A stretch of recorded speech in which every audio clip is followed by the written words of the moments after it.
ಯಾರೇ ತಪ್ಪು ಮಾಡಿದ್ರು ಆ ರಾಮಲಿಂಗೇಶ್ವರ ಸ್ವಾಮಿ ಹತ್ರ ಕೇಳ್ಕೊಳ್ತೀನಿ. ಆ ಎರಡು ಸಂಸ್ಥೆನಲ್ಲಿ ಯಾರಾದ್ರೂ ತಪ್ಪು ಮಾಡಿ ದುಡ್ಡು ತಿಂದು ಏನಾದ್ರೂ ಆಗಿದ್ದೆ ಅವರಿಗೆ ಕುಷ್ಠರೋಗ ಬರ್ಲಿ. ಆವಣಿ ರಾಮಲಿಂಗೇಶ್ವರ ಸ್ವಾಮಿ ಬ್ರಹ್ಮ ರಥೋತ್ಸವ ಇಡೀ ನಮ್ಮ ಕೋಲಾರ ಜಿಲ್ಲೆಯಲ್ಲಿ ಅತಿ ಉಜ್ಬೃಣೆಯಿಂದ ನಡೆಯುವಂತ ಒಂದು ಜಾತ್ರೆ. ಒಳ್ಳೇದಲ್ವಾ? ನನ್ನ ಹೆಸರಿಟ್ಟು ಬೈದ್ರೆ ನಾನು ಜಾಡ್ಸ್ ಹಾಕ್ಬಿಡ್ತೀನಿ. ಯಾರಾದ್ರೂ ನಾನು ಕೇರೆ ಮಾಡೋದಿಲ್ಲ, ಯಾರನ್ನೂ ಕೇರ್ ಮಾಡೋದು. ನನ್ನ ಹೆಸರಿಟ್ಟು ಯಾರಾದ್ರೂ ಮಾತಾಡಿದ್ರೆ ಹೇಳ್ರಿ, ಅವರು ಬಂಡವಾಳ ವಿಡಿಯೋಸು, ರೆಕಾರ್ಡ್ಸು, ಆಡಿಯೋಸು ಎಲ್ಲವನ್ನು ಎತ್ತು ರೋಡ್ಗೆ ಬಿಟ್ಬಿಡ್ತೀನಿ. ನನ್ನ ಹೆಸರು ಯಾರಾದ್ರೂ ಎತ್ತು ಮಾತಾಡಿದ್ರೆ ಅವ್ರು ಹೇಳಿ ನನ್ನ ಹೆಸರು, ಆಮೇಲೆ ನಾನ್ ತೋರಿಸ್ತೀನಿ ಏನು ಅಂತ. ಯಾರ ಇಬ್ರು ಶಾಸಕರು ಯಾರು?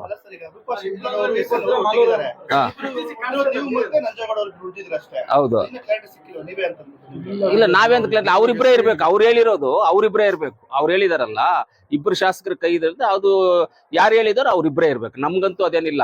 ನೋಡು, ಕೋಲಾರ ಹೆಡ್ ಕ್ವಾರ್ಟರ್ ಅಲ್ಲಿ ನಾನು ಇದೀನಿ, MLA ಆಗಿದ್ದೀನಿ.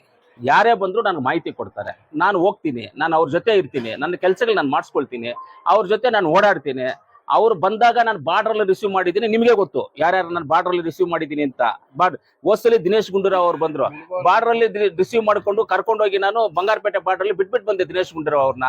ದಿನೇಶ್ ಗುಂಡೂರಾವ್ ಅವರು ಮುಳಬಾಗಿಲಿಗೆ ಬಂದ್ರು, ಮುಳಬಾಗಿಲಿಗೆ ಬಂದಾಗ ಟೋಲ್ವರೆಗೂ ಬಂದು ಟೋಲಲ್ಲಿ ಬಿಟ್ಬಿಟ್ಟು ನಾನು ಗೆಸ್ಟ್ ಹೌಸ್ಗೆ ಹೋದೆ. ನಾನು ಮುಳಬಾಗಿಲು ಹೋದ್ಸಲಿ ಬಂದಾಗ ಟೋಲ್ವರೆಗೂ ಬಿಟ್ಟು ನಾನು ಇವ್ರನ್ನೆಲ್ಲ ನಮ್ಮ ಲೀಡರ್ಸ್ನೆಲ್ಲ ಕರೆಸಿ ನಮ್ಮ ನೀಲಕಂಠೇಗೌಡ್ರನ್ನ ಅವ್ರ ಕಾರಲ್ಲಿ ಕುಂಡ್ರಿಸಿ ಬ್ಲಾಕ್ ಪ್ರೆಸಿಡೆಂಟ್ ಅನ್ನ ನೀವು ಮುಳಬಾಗಿಲು ನಿಮ್ಮ ಕಾರ್ಯಕ್ರಮ ಮುಗಿಸ್ಕೊಂಡ್ ಬನ್ನಿ ಸರ್, ನಾನು ಗೆಸ್ಟ್ ಹೌಸ್ ಅಲ್ಲಿ ಇರ್ತೀನಿ ಅಂತ ಗೆಸ್ಟ್ ಹೌಸ್ ಅಲ್ಲಿ ಇದೆ.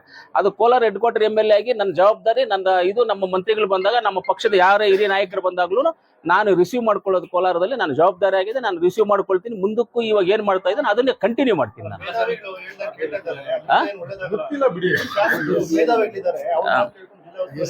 ನನಗಿಂತ ಮೇಧಾವಿಗಳು ಯಾರು ಇಲ್ಲ ಅಂತ ನನಗೆ ಅನ್ಕೊಳ್ತೀನಿ. ನನಗೆ ಹೇಳ್ಕೊಡುವಂಥದ್ದು ಯಾರು ಇಲ್ಲ. ನನಗೆ ಯಾರು ಹೇಳ್ಕೊಟ್ರು ನಾನು ಅದನ್ನ ಕೇಳೋದು ಇಲ್ಲ. ನನಗಿಂತ ಮೇಧಾವಿಗಳು ಇದ್ದಾರೆ ಅಂತ ನಾನು ಅನ್ಕೊಳ್ಳೋದಿಲ್ಲ. ಇರ್ಬೋದೇನೋ ಗೊತ್ತಿಲ್ಲ. ಯಾರು ಯಾರು ಹೊಟ್ಟೆ ನೋವು ನಿನಗ ನನಗ? ಹೊಟ್ಟೆ ನೋವು ಯಾರಿಗೆ? ಎಲ್ರಿಗೂ ಹೊಟ್ಟೆ ನೋವು ಯಾರಿಗೆ? ನನಗೆ ಹೊಟ್ಟೆ ನೋವು ಇದ್ದು ನಿನಗೆ ಟ್ಯಾಬ್ಲೆಟ್ ಕೊಟ್ರೆ ಆಗುತ್ತೇನದು? ನನ್ನ ಕಾನ್ಸ್ಟಿಟ್ಯೂನ್ಸಿಗೆ ಏನು ಪ್ರಾಬ್ಲಮ್ ಇದೆ ಅಂತ ಡಿಸ್ಟ್ರಿಕ್ಟ್ ಮಿನಿಸ್ಟರ್ ಹೋಗ್ಬೇಕಾಗಿರೋ ಜವಾಬ್ದಾರಿ ನಂದು. ಜನ ಓಟ್ ಹಾಕಿರೋದು ಏನಕ್ಕೆ? ನನಗೆ ಸುತ್ತಾಡ್ಕೊಂಡು ಅರಟೆ ಹೊಡ್ಕೊಂಡಿರೋದಕ್ಕೆ ಜನ ಓಟ್ ಹಾಕಿರೋದು. ಜನ ಓಟ್ ಹಾಕಿರೋದು ಬಂದ್ಬಿಟ್ಟು ಸುತ್ತಾಡ್ಕೊಂಡು ಜನಗಳ ಹತ್ರ ಮಾತಾಡ್ಕೊಂಡು ಅರಟೆ ಹೊಡ್ಕೊಂಡಿಲ್ಲ ಹಾಕಿರೋದು.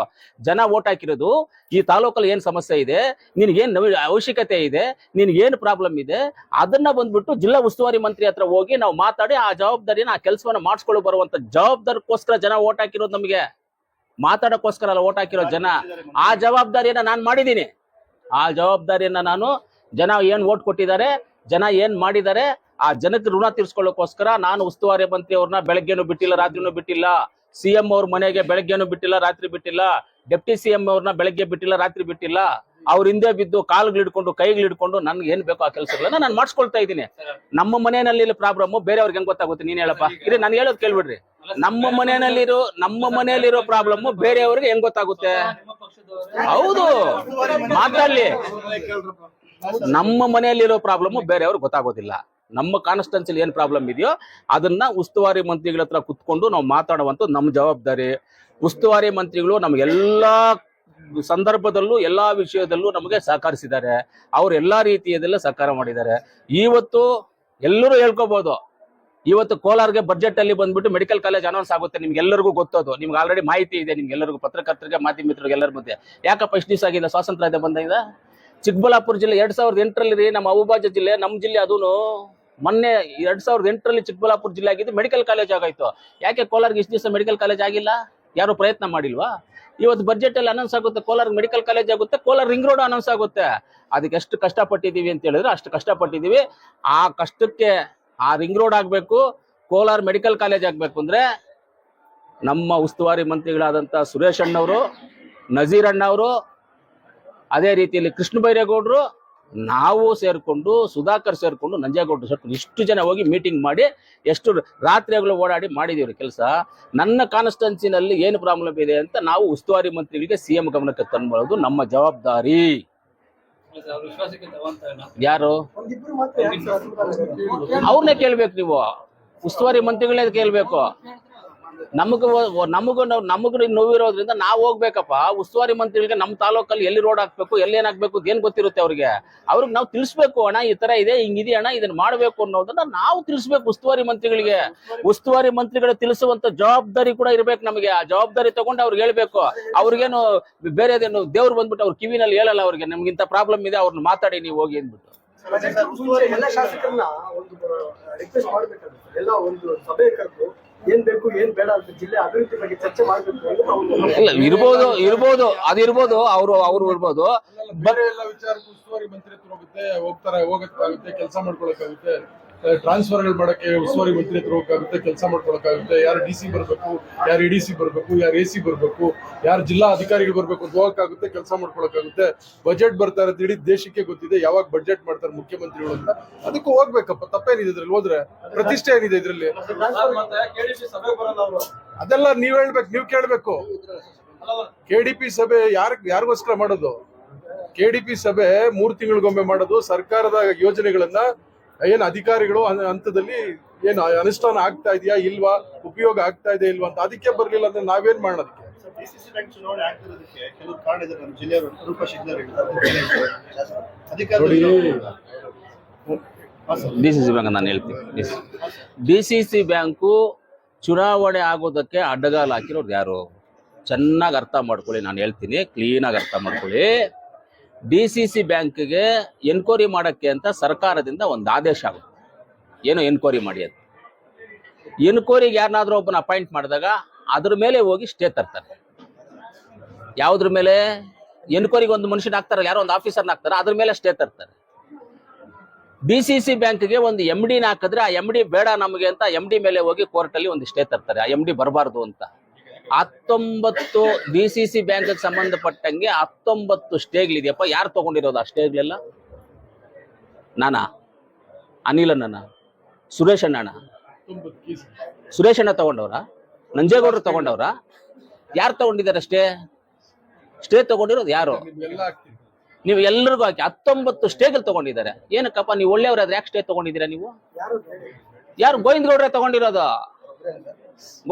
ತಗೊಂಡಿರೋದು. ಅವರೇ ಎಲ್ಲ ಸ್ಟೇಗಳು ತಗೊಂಡಿದ್ದು. ನಾವೆಲ್ಲ ಅವ್ರ ತರ ನಾವೇನ್ ಬಂದ್ಬಿಟ್ಟು ಗುಬ್ಳೆಗಳೆಲ್ಲ ನಾವು ಇರೋದನ್ನ ಹೇಳ್ತೀವಿ ಡೈರೆಕ್ಟ್ ಆಗಿ. ನಿಮಗೂ ಫೋಟೋಗಳು ವಿಡಿಯೋಗಳು ಕೊಡ್ತೀವಿ. ಕೋರ್ಟ್ಗಳ ಹತ್ರ ಕುತ್ಕೊಂಡು ಮರಗಳಗಡೆ ಕುತ್ಕೊಂಡು ಏನೇನ್ ಮಾಡ್ತಾ ಇದ್ರು ಅಂತ ಬೇಕಂದ್ರೆ ಫೋಟೋಸ್ ವಿಡಿಯೋಸ್ ಕಳಿಸ್ತೀನಿ ನಿಮ್ಗೆಲ್ಲ. ಗೋವಿಂದಗೌಡ್ರ ಅಂತ ಒಳ್ಳೆ ಮನುಷ್ಯ ಆದ್ರೆ ನೀನು ಏನು ಅವ್ಯವಹಾರ ನಡೆದಿಲ್ಲ ಅಂತ ಹೇಳಿದ್ರೆ ಸ್ಟೇಗ್ ಲೆಕ್ಕಪ್ಪ ತಗೊಳ್ತಿ. ಎನ್ಕ್ವೈರಿಗೆ ಬಿಡಪ್ಪ.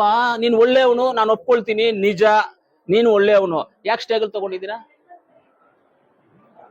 ಎನ್ಕ್ವೈರಿ ಮಾಡೋದಕ್ಕೆ ಎನ್ಕ್ವೈರಿ ಆಫೀಸರ್ನ ಹಾಕ್ದ ನೀವು ಸ್ಟೇ ತಗೊಳ್ತೀರಾ?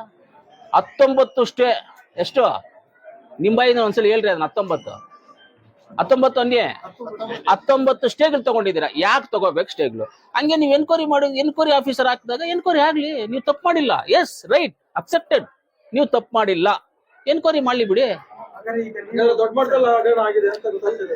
ನನಗೆ ಏನಾಗಿದೆ ಅಂತ ನನ್ಗೆ ಗೊತ್ತಿಲ್ಲ. ನಾನೇನ್ DCC ಬ್ಯಾಂಕ್ ಅಲ್ಲಿ ಇರ್ಲಿಲ್ಲ, DCC ಬ್ಯಾಂಕ್ ಅಲ್ಲಿ ಹೋಗಿಲ್ಲ. DCC ಬ್ಯಾಂಕ್ ಡೈರೆಕ್ಟರ್ಸ್ ಇಬ್ರು ಇದ್ದಾರೆ. ಇಬ್ರು ಇದ್ರು DCC ಬ್ಯಾಂಕ್ ಡೈರೆಕ್ಟರ್ಸ್, ಆಯ್ತಾ? ಇಬ್ರು ಇದಾರೆ. ಇವರು ನೀಲಕಂಠೇಗೌಡರು ಇದಾರೆ, ಅನಿಲಣ್ಣನು ಇದಾರೆ, ಇಬ್ರು ಇದಾರೆ. DCC ಬ್ಯಾಂಕ್ ಅಲ್ಲಿ ಅವ್ಯವಹಾರ ನಡೆದಿದೆಯೋ ಇಲ್ವೋ ನನಗೆ ಗೊತ್ತಿಲ್ಲ, ನಾನು ಹೇಳೋದು ಇಲ್ಲ. ಎನ್ಕ್ವೈರಿಗೆ ಹಾಕಿದಾಗ ಯಾಕೆ ನೀವು ಸ್ಟೇ ತಗೊಂಡ್ಬರ್ತೀರಾ? ಅಲ್ಲಿಗೆ ನೀವು ತಪ್ಪು ಮಾಡಿದೀರ ಅಂತ ನಾವು ಅನ್ಕೊಳ್ತೀವಿ. ಹಂಗಾದ್ರೆ ಸ್ಟೇಗಳೆಲ್ಲ ವೆಕೇಟ್ ಮಾಡ್ಸ್ಕೊಂಡ್ ಬನ್ನಿ.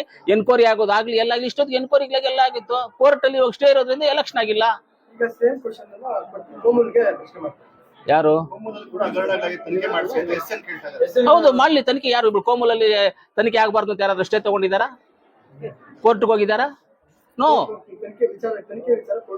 ಕೋರ್ಟ್ಗೆ ಹೋಗಿಲ್ಲ. ಯಾರು ಹೋಗೋದು ಬಿಟ್ಬಿಡಿ. ಹೋಗ್ತಾನೂ ಇಲ್ಲ. ತನಿಖೆ ಆಗ್ಲಿ, ನಾವು ಒತ್ತಾಯ ಮಾಡ್ತೀವಿ. ಕೋಮಲ್ ಎಲ್ಲನಾದ್ರೂ ಅವ್ಯವಹಾರ ನಡೆದಿದ್ರೆ ತನಿಖೆ ಆಗಬೇಕು. ಆ ತನಿಖೆ ಆಗಿ ಅದನ್ನ ಯಾರು ತಪ್ಪು ಮಾಡಿದ್ರೆ ಅವ್ರು ಅನುಭವಿಸ್ಬೇಕು ಅಂತ ನಾವ್ ಹೇಳ್ತೀವಿ. ಹೌದು, ಎರಡೂ ಆಗ್ಲಿ, ಯಾವ್ದಾಗ್ಲಿ ಸರ್. ನಮ್ಮ ಸಮಸ್ಯೆಗಳ್ರಿ, ನಮ್ಮ ಜನ ಸಮಸ್ಯೆ ರೀ, ನಮ್ಮ ರೈತರ ಸಮಸ್ಯೆ ರೀ ಎರಡು. DCC ಬ್ಯಾಂಕ್ ಎರಡು ನಮ್ಮ ರೈತರ ರಕ್ತ, ರೈತರ ಕಷ್ಟ ಕಟ್ಟಿರೋದ ಸಮಸ್ಯೆಗಳನ್ನ ಯಾರೇ ತಪ್ಪು ಮಾಡಿದ್ರು ಆ ರಾಮಲಿಂಗೇಶ್ವರ ಸ್ವಾಮಿ ಹತ್ರ ಕೇಳ್ಕೊಳ್ತೀನಿ.